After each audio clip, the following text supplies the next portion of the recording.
¿Qué tal? Muy buenas tardes. En un nuevo encuentro de este programa que empezamos hace poco y que hemos dado en llamar El Hilo de Ariadna, con el Hilo de Ariadna. Quiero ante todo agradecer el apoyo que nos están brindando de parte de los suscriptores, que creo que ha permitido que este esfuerzo que estamos haciendo con Diego, de hacerlo solos, ¿no? Porque no es lo mismo, también sirva y sea un elemento más para que este canal siga creciendo. En un tema que, bueno, yo ya lo dije en el número 1, ¿no? Nos apasiona a ambos. Y también quiero recordar que estamos esperando sugerencias, es decir, todo aquello que ustedes crean conveniente que podamos tratar, que forme parte del mundo de la mitología, del mundo de los héroes, del mundo de los dioses, bienvenido sea. Ya hemos recibido algunas, así que vamos a ir cumpliendo en ese sentido. Hoy quiero, después del hermoso programa que hizo Diego, lo puedo decir porque yo no participé, entonces lo puedo elogiar realmente. Quiero tocar un tema que tiene que ver mucho con la mitología, fundamentalmente con los conceptos más grandes de la mitología, que tiene que ver con el tema de las cosmovisiones.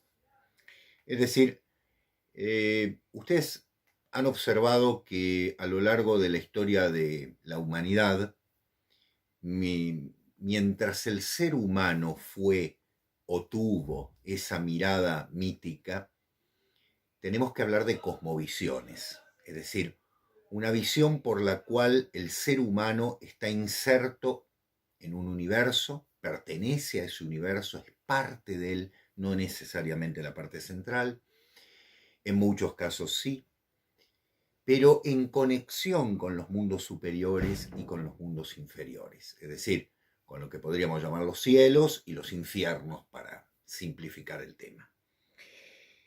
Y en muchos casos me he encontrado con personas que ante estos temas dicen, bueno, pero eso era una ideología, una lectura del mundo. Vamos por partes. Las ideologías tienen 200 años nada más. De hecho, el término ideología es un término creado por Destis de Tracy en 1810. O sea, estamos hablando de un término que apenas se puede aplicar a los últimos 200 años. Salvo que querramos hacer algún tipo de anacronismo un tanto particular. Y por otra parte, las ideologías, tengamos en cuenta, son producto de un ser humano que propone una determinada organización social, política, económica, cultural, que en muchos casos ha venido a reemplazar la mirada de la trascendencia.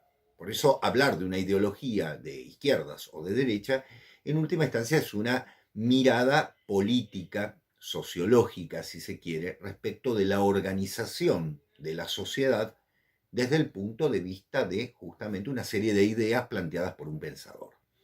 Aquí no podemos decir lo mismo.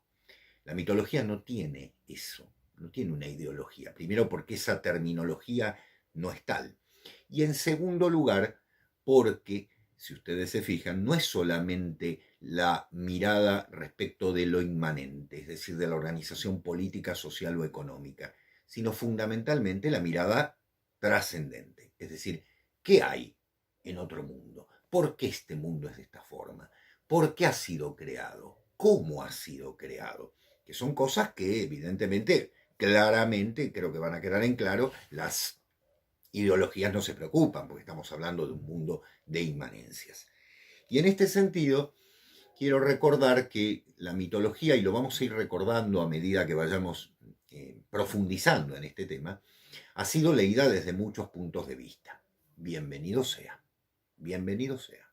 Se lo ha leído desde el punto de vista histórico, desde el punto de vista antropológico, desde el punto de vista filosófico, desde el punto de vista el que ustedes quieran. Pero hay uno que quiero marcar, literario por supuesto, desde el punto de vista de la sociología. La sociología, ustedes saben, es una disciplina que, digamos, tiene su momento de esplendor, su nacimiento, por decirlo. Esplendor, bueno, continúa, ¿no?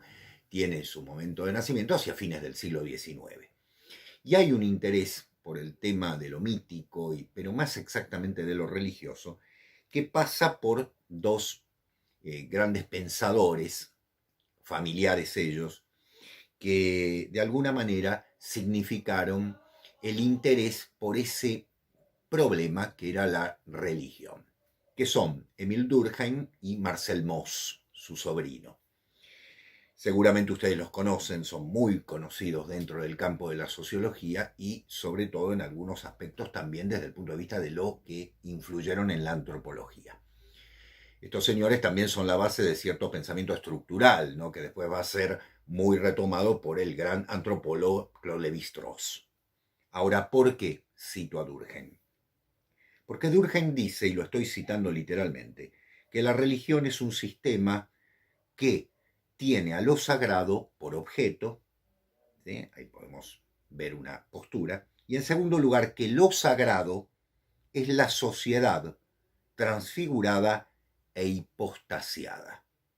Es decir, la mirada es absolutamente sociológica, como bien vale para este término, pero es una mirada desde un punto de vista de lo inmanente propiamente como centro de todo. Es decir, los dioses serían, en última instancia, el reflejo de la sociedad llevado a su hipóstasis, es decir, a su máxima expresión, si se me permite el término. Eso es muy antiguo porque ya existió en la tradición griega el edemerismo, esta concepción que plantea Edémero, por la cual los dioses no serían ni más ni menos que seres humanos divinizados o simplemente héroes que con el tiempo se los convirtió en divinidades. Es decir, es una concepción que convierte a la mitología en ¿qué? En última instancia, en los residuos de una historia que pasó. Es una mirada muy historiográfica, si se quiere. Y hay que recordar que el mismo Durkheim dice que la sociedad debe tener a la religión como un elemento más de la formación de la sociedad laica. Es decir, en última instancia hay que generar una religión civil, si se quiere. Por eso usa los términos carisma, ¿no es cierto? Muchas de las terminologías de la religión son tomadas por Durkheim. O sea que en este sentido podemos tener en cuenta que la mirada sociológica es una mirada reductivista del hecho mitológico. O sea, la mitología formaría parte de pueblos primitivos, eso se conserva de una manera, pero en sí encierra una historia de la nación, del pueblo y demás. Por supuesto que esto es cierto. Claro que la mitología también encierra esto, pero no necesariamente es la misma historia palpable de los hechos históricos que podemos encontrar en la historia más reciente o en los últimos 2000 años de historia, por decirlo de alguna manera, sino que es una historia de la creación. Es una historia que tiene que ver con la aparición de la Tierra, del universo, del ser humano, de las instituciones, de lo que ustedes quieran. Es decir, relaciona al ser humano con esa mirada trascendente. Quiero recordar que en algún sentido muchos de los discípulos de estos dos grandes pensadores, Durkheim y Marcel Mauss seguramente lo conocen por el trabajo del Don, que es exquisito, y todo el concepto de potlatch, ¿no? Que ha sido muy desarrollado. Dos grandes antropólogos, Griaule y Pack, Vivian Pack, llegan a decir la siguiente explicación. El mito es explicación, justamente, la siguiente definición, ¿no? Norma y regla de oro de las relaciones sociales. Es decir, la mitología es vista ni más ni menos que como una justificación, digamos, una justificación perfecta de lo que es la sociedad. Esto es una mirada sociológica. Es decir, esa mirada sociológica es interesante, es muy trabajada hoy en día. Ustedes saben que la sociología ha entrado en todo concepto, sociología de la educación, y en algún sentido también es muy reductivista. porque todo sería un producto social para bien de la sociedad. Y sabemos que no necesariamente ni la mitología ni la religión encerraban necesariamente una practicidad desde un punto de vista de lo más cotidiano, sino que era un relato de corte trascendente, de naturaleza enormemente trascendente, para revitalizar, como bien decía Diego en el programa anterior, ese tiempo sin tiempo de la creación. Entonces, cuando hablamos de mitología, vamos a hablar de cosmovisiones. Y aquí viene un poco lo que les quiero comentar hoy. Cosmovisiones hay muchas. Se imaginarán que desde las cosmovisiones de los pueblos americanos, desde los pueblos europeos, desde los pueblos asiáticos, vamos a encontrar cientos.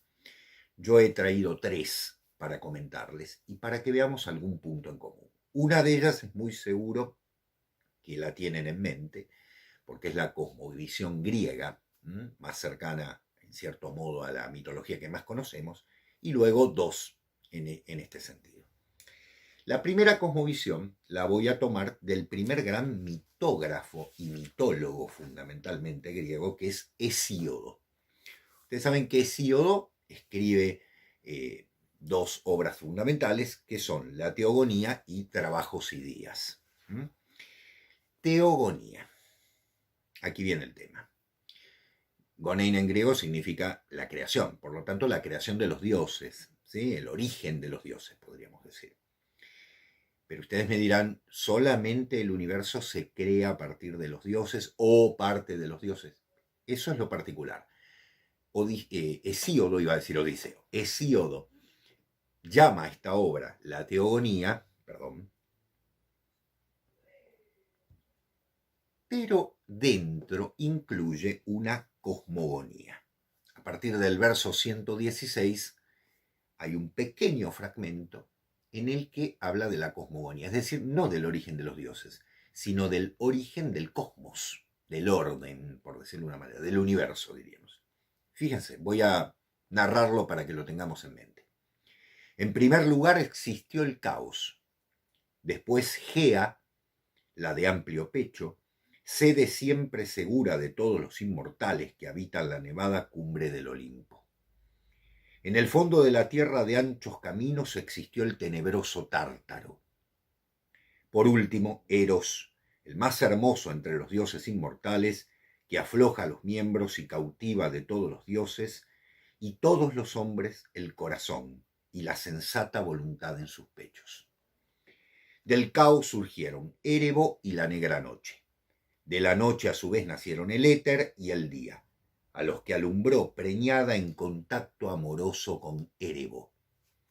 Gea alumbró primero al estrellado Urano, con sus mismas proporciones, para que la contuviera por todas partes y poder ser así sede siempre segura para los felices dioses.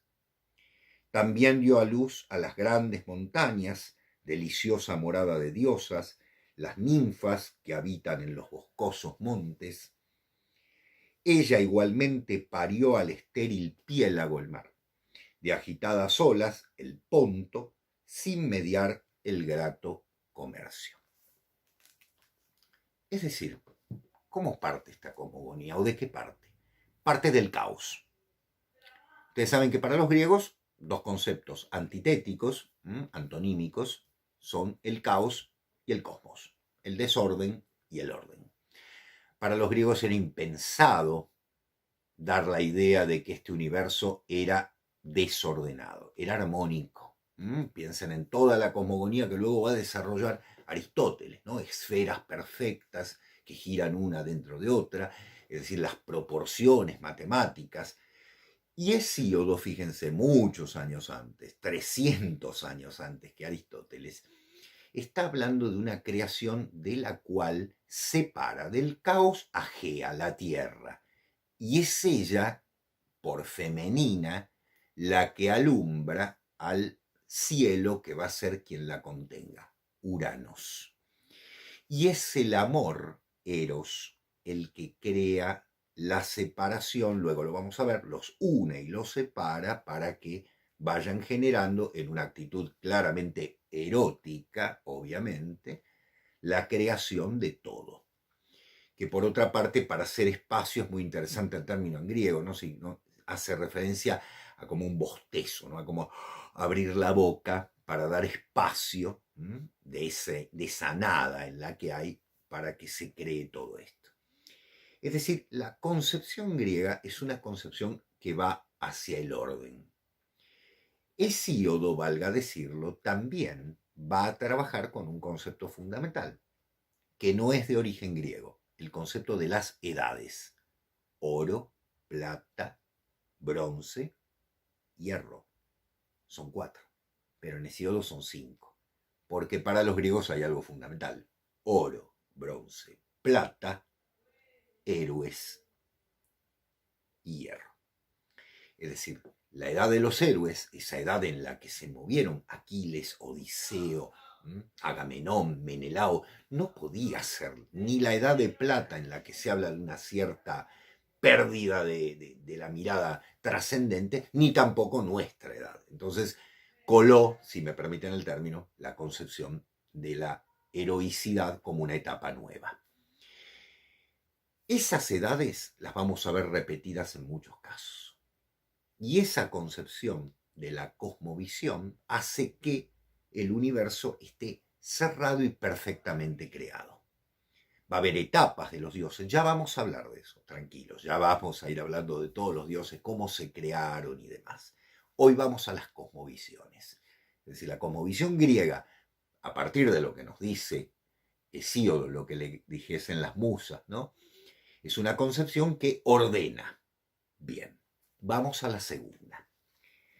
La gran cosmogonía hindú. Fíjense que no digo India, porque la India no es solamente hindú, ¿no? Entonces podemos hablar de la India desde el punto de vista védico, podemos hablar que es hindú, podemos hablar desde la India budista, podemos hablar de la India jainista e incluso de la India de naturaleza musulmana.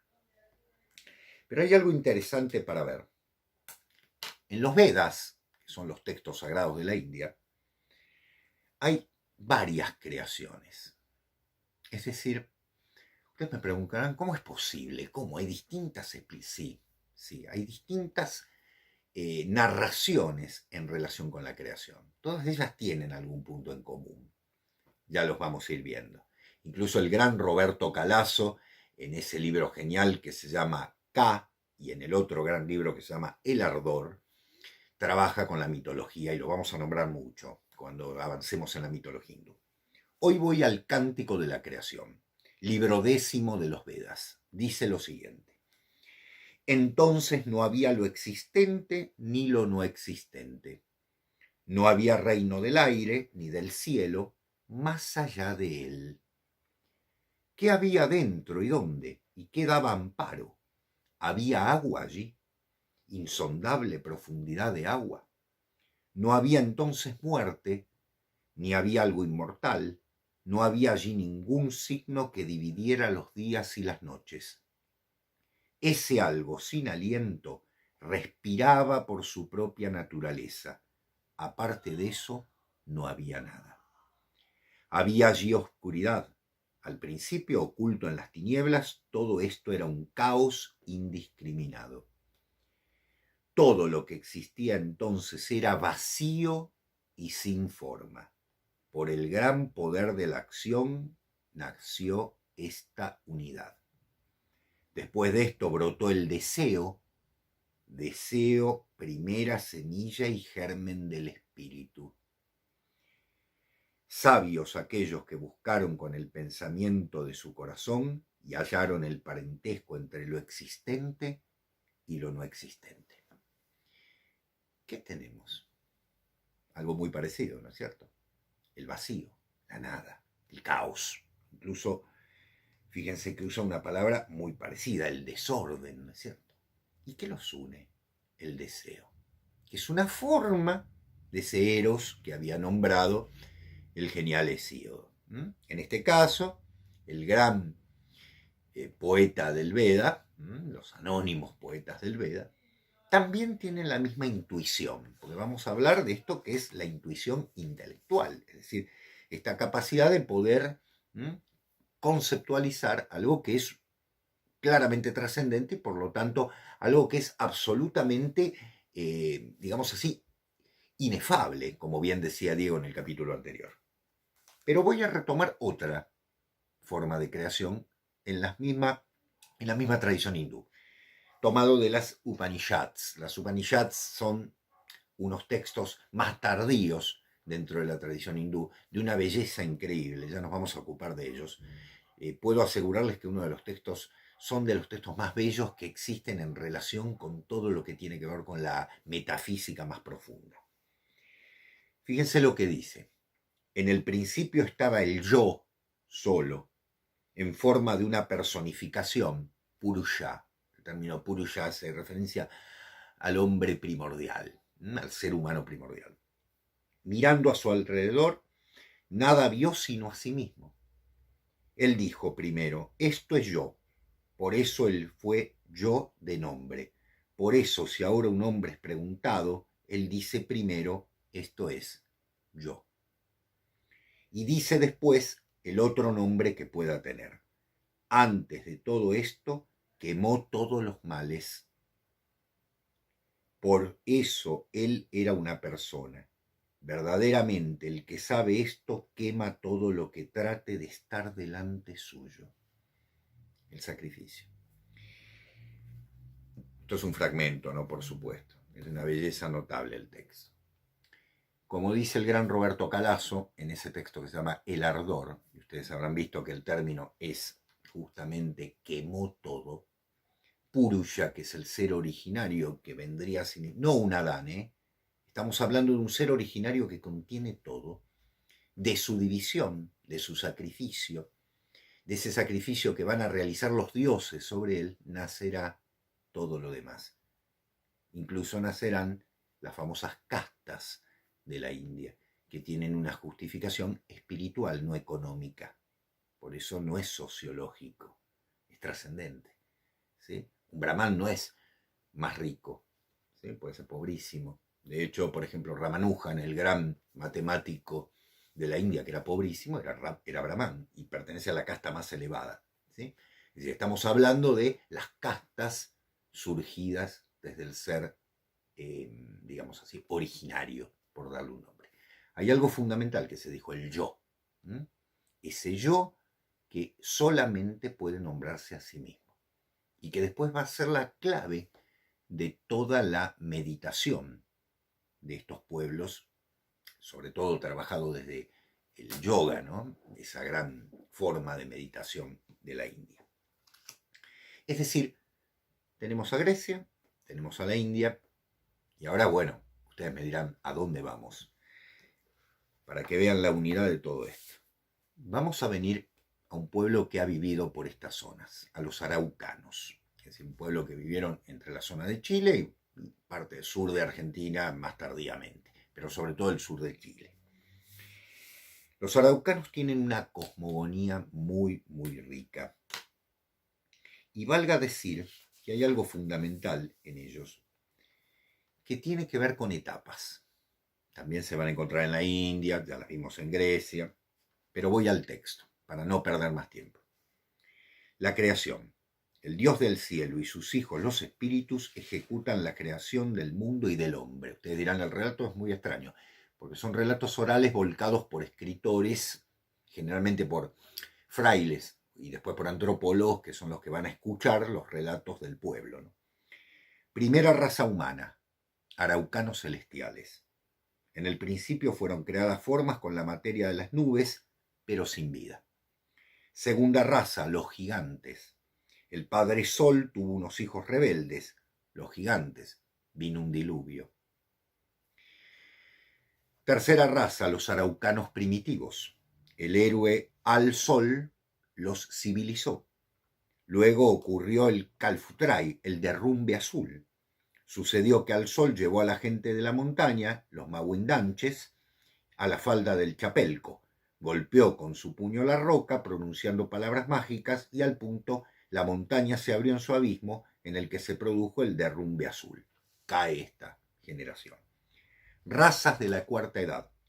Los antepasados de los araucanos se llaman enemigos no vencidos. Su jefe era el cacique Lincoln Nahuel, tigre saltarín sería la traducción. De pronto, una invasión de una raza de hombrecitos montañeses amenazó al país. ¿Qué estamos viendo? Que hay la creación ya específica de un pueblo, ¿sí? Y los tiempos recientes y futuros que tienen que ver con algo particular. Tiene que ver con que este pueblo va a tener que mantenerse como pueblo guerrero, como pueblo fundamentalmente ligado a una tradición, realizando una cantidad de ritos. Y aquí retomo lo que decía Diego, ¿no? Los mitos no necesariamente llevan un rito, pero para que se establezca fundamentalmente la recomposición del tiempo mítico, los ritos son un elemento clave. Es, es decir, de todo esto, lo que uno comprende es que la creación puede tener variantes, ¿no es cierto? Puede haber etapas, puede no haberlas, pero generalmente hay una pérdida de una cierta perfección. De Purusha, su división, van a nacer las castas. Esas castas van a vivir etapas. De la creación primera de los hombres, digamos así, de los seres de la edad de oro, vamos a llegar a la edad de hierro. Lamentablemente siempre vivimos en la edad de hierro, ¿no? ¿Qué dicen los araucanos? Que hubo una etapa de primitivos araucanos que eran espíritu, propiamente espíritu. Y luego la pérdida de la inmortalidad, ¿sí? La corporeidad, la enfermedad, la muerte. Yo he salteado algunas partes para avanzar en este sentido. Pero siempre es la voluntad, ¿no? Lo que está creando. Esa voluntad que en algunos casos se manifiesta en una diosa y en un dios uniéndose. Ya lo vamos a ver incluso en otras tradiciones. Es decir, las cosmogonías tienden no solo a explicar el origen del universo, sino después, obviamente, el desarrollo de esa historia sagrada, por decirlo de una manera. Ahora bien, y algo clave en este sentido, nosotros hemos perdido esto. Es decir, los seres humanos de nuestra época no tenemos una cosmovisión en general. Estamos muy influidos por la concepción científica que nos hace pensar, bueno, que una cosa es el universo, que ya es distinto, es difícil hasta de definir, ¿no? Porque parece ser infinito, pero parece tener límites, pero parece estar expandiéndose, pero parece, en fin, estalló de una minúscula partícula, cosa que también se lee en los Vedas, que también de un grano de mostaza surgió todo el universo. Y esa mirada, ¿cuál es la diferencia con esta que tenemos nosotros? Que nuestra mirada, al ser científica, observa los hechos con un telescopio, con un microscopio, no importa si hacia adentro, hacia afuera o más chico o más grande, pero desde la aislación. El ser humano está aislado, forma parte de una sociedad, como decían los sociólogos. Y aquello parecería ser una serie de invenciones, en última instancia. En cambio, en las cosmovisiones, el ser humano no es el que observa en un telescopio para descubrir simplemente el universo, sino para entender por qué forma parte de este mundo, por qué este mundo está, qué existe detrás, qué manifestaciones de los dioses se dan. Yo entiendo que, y obviamente comprendo que la mayoría de los seres humanos me digan, bueno, son concepciones antiguas y demás, pero eso también tiene que ver fundamentalmente con la presencia del ser humano en el universo. Es parte del universo. Es polvo de estrellas, diríamos en algún sentido. Y al querer separarse, el ser humano ha cometido un verdadero, digamos así, magnicidio ecológico. Porque al separarse no es parte de la naturaleza y al separarse también se cree con el poder absoluto, omnímodo, de poder dominarlo todo. Por supuesto, si lo domina todo, puede ponerle precio a todo. Esto ha sido una somera introducción. Ustedes se imaginarán que todos estos temas son muy extensos, los vamos a ir trabajando, vamos a ir viendo las distintas concepciones. quiero como resumen dejarles la idea de que todas las tradiciones tienen una cosmogonía, todas las tradiciones ven en el ser humano una parte del universo y todas las tradiciones respetan el lugar que el ser humano debe ocupar, pero fundamentalmente la naturaleza, el universo, como elementos que nos incluyen. Y, como dirían los antiguos, lo que es arriba, o mejor dicho, lo que es abajo como lo que es arriba, ¿no? Como dice el libro de Esmeralda, de la alquimia. Y también tener en cuenta que en este sentido, todo lo que hagamos atacando a la naturaleza nos vuelve, porque somos microcosmos de un macrocosmos más grande. Muchas gracias. Espero no haberlos aburrido tanto. Si todo sigue así y podemos seguir trabajando con estos conceptos que nos gustan mucho, esperamos su apoyo, las sugerencias, como decía, y Dios mediante, pronto nos estaremos viendo. Y como digo siempre, adiós y gracias.